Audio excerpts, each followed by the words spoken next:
Thanks to the Independent Group and Deputy Pringle for putting forward this very important motion. And people for profit strongly agree, and indeed have campaigned for quite a number of years for the idea that we need to introduce free public transport and that it must be frequent.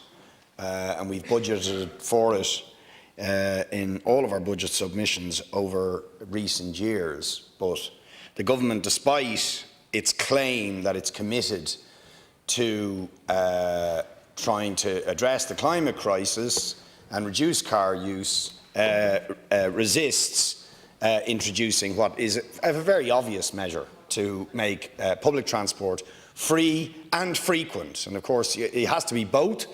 And this is the lack of decent public transport. It blights rural Ireland to a huge extent, leaving many people isolated and without services, but it's also something that affects us here in Dublin and in urban Ireland. And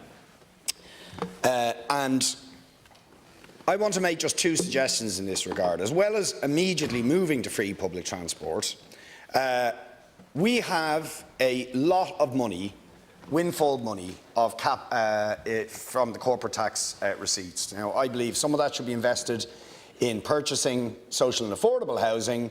Another big chunk of it should be used as a one-off capital investment to massively expand the bus fleet, the national bus fleet. This is obvious.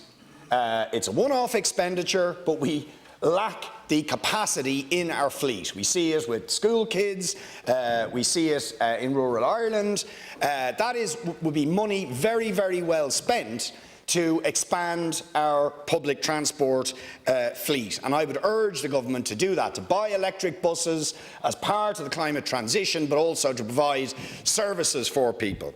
And the second thing that needs to happen is we need to abandon the privatisation, the stealth privatisation of public transport.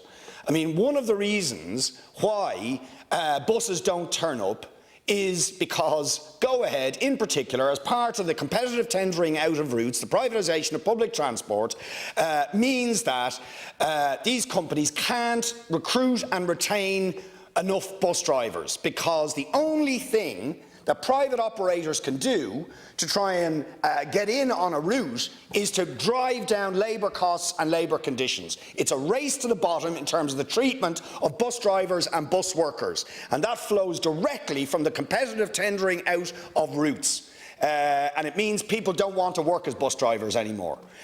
So if we want to build the public transport capacity we need to abandon the competitive privatisation of routes, renationalise the entire public transport system and treat our bus workers and our transport workers properly, rather than constantly putting pressure on them in terms of wages and conditions.